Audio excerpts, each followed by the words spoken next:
Hey there, internets. So, kind of a Saturday night rant, kind of a single subject. Hopefully, I won't go too long. I've got some couple things I'm working on research-wise. I was thinking about doing this with, but they finally figured out who they're going to have for Speaker of the House, and of course, it was Kevin McCarthy. So, before I get into it, smash the like button, share it with your friends if you find value to this. Helps me out. And comment, even if you're just commenting to fuel the algorithm. So, all that stuff, this drama they had for the last week, is just proof that Kevin McCarthy is not a good leader. He should have had it sewn up beforehand. He should have said, what is it going to take to get you guys together, us together? Leadership might have even meant saying, what's a compromise speaker? I'll stay as my majority leader if we can come up with a compromise. And, even if it meant one of those 6 holdouts. Sometimes being a leader does not mean you have to be the guy in front. It means sometimes being willing to step aside. But it should have been sewn up before there was even the first vote. But lack of leadership, lack of strategy, which those 6 holdouts were not necessarily thinking strategically, were part of the contributing factors to that crap show that was the last midterm election. So there is that. Some of the establishment types who were threatening to bail and some of that, I'm not impressed with them. They didn't offer anything. They weren't saying, what does it take to get this sewed up with those 6? Those 6 holdouts, they weren't even just saying, when somebody asked them, what do you want? They didn't say, we want this, and then go with it. And if they got what they initially asked for, I'm less impressed because I have a sense of honor, and that would not sit well with me. If I was with those 6 in that situation, if my concessions were given, I would feel bound by my word. It's a matter of keeping your word. When you don't keep your word and you say, well, now this, because they're never going to keep their word, they're as bad as they are. So when you say, we want these 10 concessions, I think it was about a dozen concessions that they got out of McCarthy. When you say we want these concessions and then you get them and then you refuse to vote for the person that you said you would vote for, that makes you no different than Marco Rubio saying, I won't support amnesty. Gets to the Senate and proceeds to not only support amnesty, but or fail to oppose it, but worse yet, he voted for it. So you can't do that. And that doesn't sit well with me.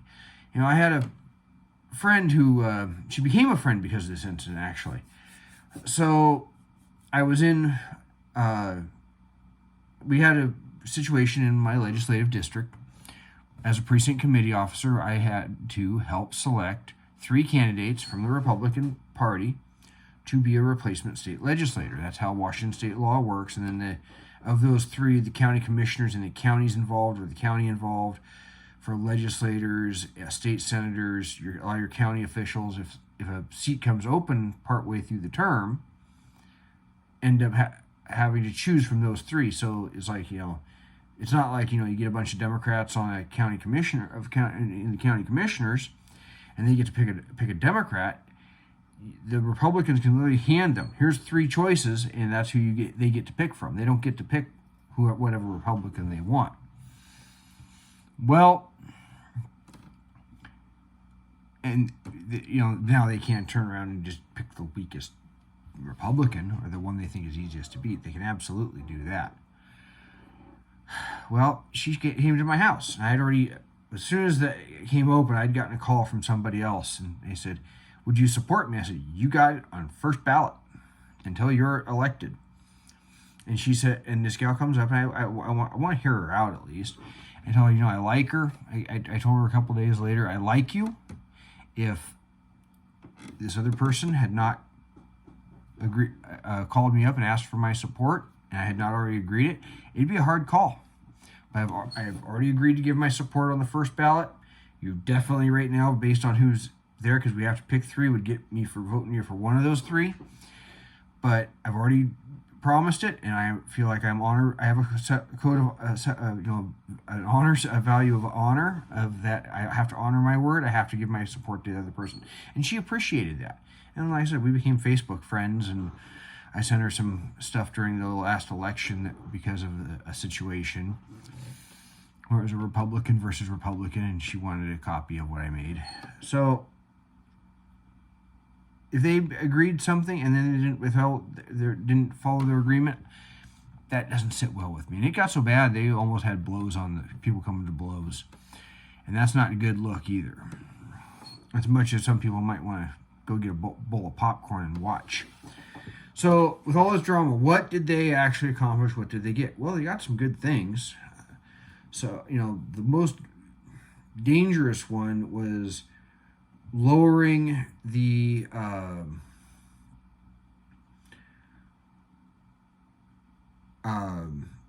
threshold to vacate the chair down to one person. 5 is already a pretty good reduction from requiring half the group. 5 is actually pretty reasonable. You've almost created a dangerous situation for those 6 people where it takes one person. That means one of the people that they don't like can turn around and say, if the speaker doesn't agree to my demands to increase spending or go more liberal, I'll go join the Democrats and call to vacate the chair and take some people with me and give it to a Democrat. They've created a situation like that, and they need to be aware of it. When you give power to somebody, you give to yourself, you give it to your own worst enemy. So I've got 2 articles here. I'm going to go through the Forbes one first, and then I'll catch whatever some of them covered one of them covered some of the stuff, one of them covered another. There is a third one, and there's a Wikipedia article I'm going to link to about the Holman rule so that people can actually read up on it if they want to. They know what it's talking about, because that comes up. One of the things they got, just going right down the Forbes article, McCarthy agreed to split the budget into 12 separate bills. This should be a no-brainer. It shouldn't be these massive omnibus things that nobody can take time to read. It shouldn't be. I read one of the Ukraine bills in half hour or hour to find out what was in it, and it wasn't as filled with corruption, obvious corruption, as I thought it would be. There was one small piece, if we call any corruption small, but it was, you can read these things. So 12 different appropriations bills, from agriculture, defense spending, transportation, instead of bundling them together. And that should just be part of the way it goes. And that was a key thing, because we got a budget problem. He also agreed to cap discretionary spending at levels that they were at the beginning of the Biden administration. There's a lot of the defense hawks, neocons, they don't like that because that could reduce defense spending. Well, find some alternate cuts. Now, I'll listen to you. We're supposed to be the party of fiscal responsibility, and we both during the Bush administration and during the Trump administration, that apparently that's a foreign concept when you got a Republican president. It should be a travesty. It was just, the Republican budgets are a travesty because we should be able to say, yes, now we're going to balance that budget. We're going on another 10-year plan to balance it. How about a 2-year plan? If they would have kept Trump's initially proposed budget when he first became president and stuck to that kind of plan, we would have balanced the budget in just a couple of years, because it was like a 1% increase in spending. Total. That should have been what happened. We would be in much better fiscal shape. Inflation would not be running rampant, because all this printing of money is part of the problem. So that could be up to $75 billion in defense spending.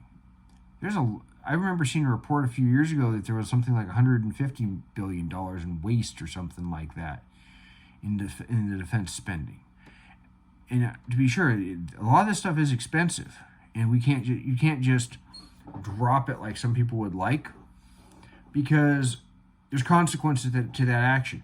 If you don't like the defense spending, how do you like China turning the South China Sea into a Chinese lake? How do you like the idea of Russia taking over Ukraine? I don't like that we're as heavily involved, but strategically it is better that Russia lose that war for the United States. Let's be honest about that. He agreed to create a subcommittee on the weaponization of the federal government. Now, hopefully it won't just be about data collection, but it says as well as its ongoing criminal investigations, potentially including the Department of Justice's probe into the classified documents that President Donald Trump had. So hopefully it includes why the FBI is investigating moms showing up at school boards, angry at what their kids are being taught with all the transgender ridiculousness. He agreed to reinstate the Holman Rule, which allows for the reduction of government official salaries and any other compensation paid by the U.S. Treasury. That should be just automatically in the rules every year, but the Democrats got rid of it the last time it got put in by Republicans. I don't know why you would object to it unless you just want to find ways to keep people from reducing spending. Of course, he agreed to reduce the number of GOP conference members needed to start the process to remove him. He agreed to keep the Congressional Leadership Fund, a McCarthy-affiliated super PAC, out of open primary seats that are considered safe. This should go without saying. Period. This goes into that strategy thing. It shouldn't just be that, you want to keep McCarthy from influencing whether it's somebody he likes better in that seat. If you have a seat that's considered safe, why are you wasting money on Republican versus Republican battles? Let those two fight it out. They don't need your help. Let them fight it out. Keep it in the safe column and take that money and go put it into a race that's marginal. This goes right back into my election postmortem. The strategy and some of the spending that went on was wasteful and hurt the Republican Party ultimately because of that waste. So that within the Republican conference, for Republicans, that's a good thing. In that regard, those 6 people were, or 6 to 20 people, depending on how you want to measure that, either the ones that flipped or the holdouts that refused and only voted present. That was almost a strategic thought right there that Kevin McCarthy did not get, and again, that goes to his lack of leadership. Locally, I've seen we had some contested county commissioner races, and I have a friend that was upset that the party didn't give him money for his race, and he actually didn't do the work as a candidate on top of it. But I told him I can't justify spending party dollars on a Republican versus Republican battle.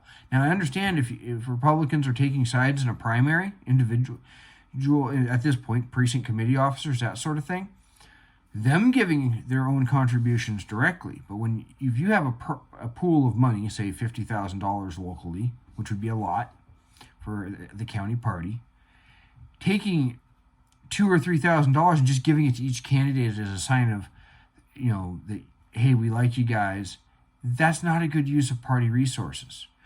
A better use of party resources is to hold that money until the general election and then put it out.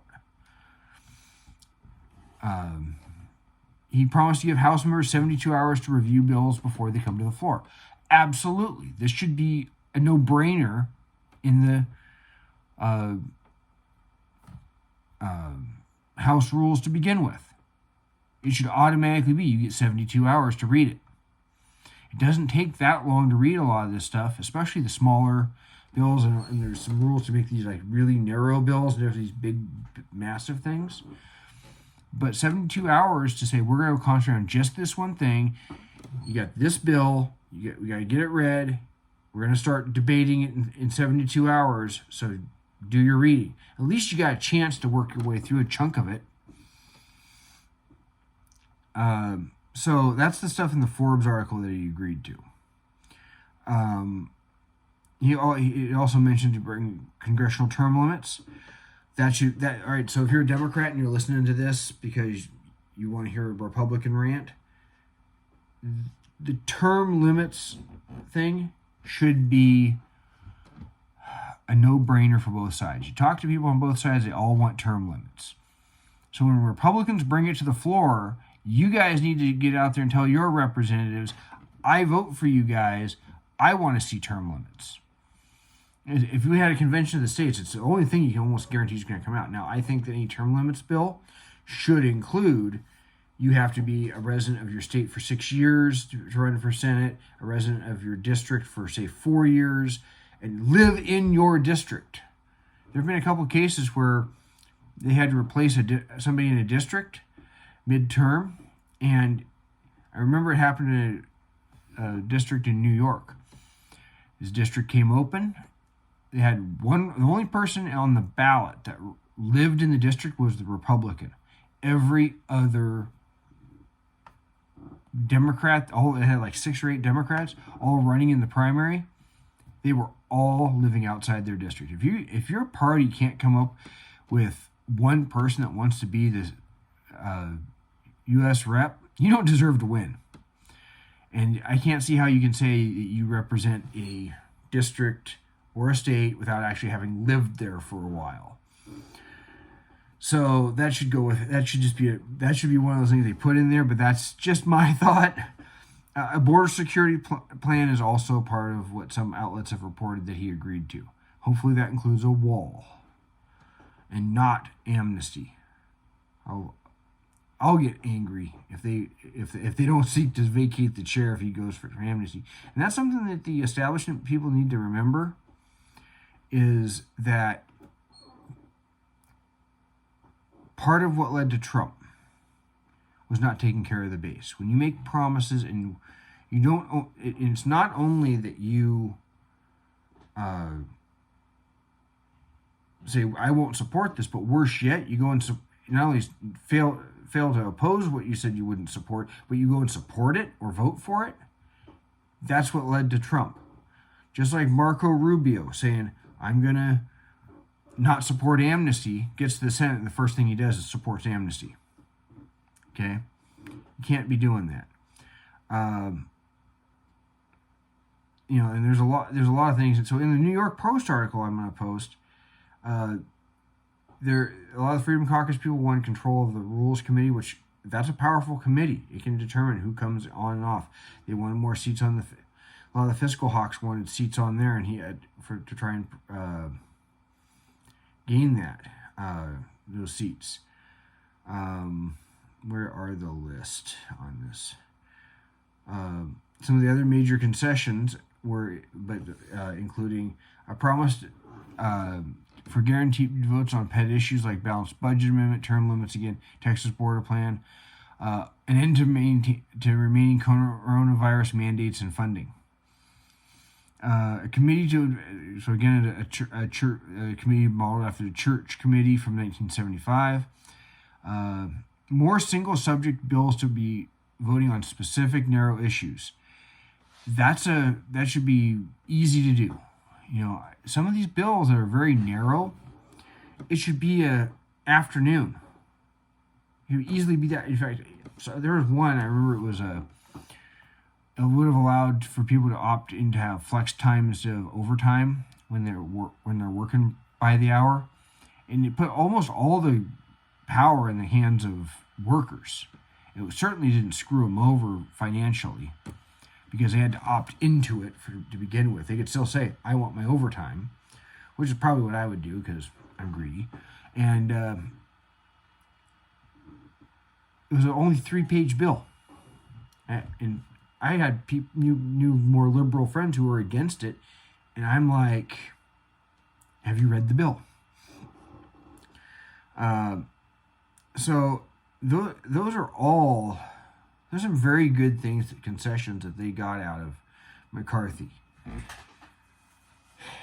But you got to hold his feet to the fire, and for all this drama to have been worth it, for both the establishment people who had to have McCarthy, and for the people that opposed it, you got to make it work now. Now, we can all sit there and say, he's promising not to do this. Well, the debt ceiling is going to end up being increased. One thing everyone does have to remember is, and remember this, everyone loved Paul Ryan until he became Speaker. Then when he became Speaker and he actually had to be involved in actually helping govern the country, because the Republicans only controlled the House, everyone hated him because eventually a budget's got to get passed and he had to make compromises. So that doesn't mean you have to compromise on everything. You can certainly say, no, gun control is not going through, period. No, you are not doing amnesty. You can certainly say, well, for instance, they need to ask for, they should be actually asking for cuts in federal spending. So even if they said, look, we're going to push discretionary spending back to 2020 levels when Biden took office, and then say, oh, well, okay, we negotiate back to 2022. As long as they're making a big ask and then coming back, that helps. Because we do need to cut that budget, and 10 years is too long. But then at least you're compromising and you're still getting a good chunk of what you want. And just remember, that for all of you in the establishment, just remember that you're taking care of your base. Sometimes with the bills that you stop. And some of them are not going to be that you're going to pay at the ballot box by stopping a bad bill. So that's kind of what they got for it. Was it worth it? Time will tell. Honestly, in 2 years, it's probably going to be forgotten in the midst of a presidential race. So there you go. Until then, I've got some things coming up on some other shenanigans that the state of Oregon's education department's doing, and eventually I want to get some other stuff over. It was getting long in the tooth, but I'll roll it over. I want to make sure I have my research, because that's what I promised when I started this channel, is to try and give things accurately. Links will be in the description below, and until then, you all take care.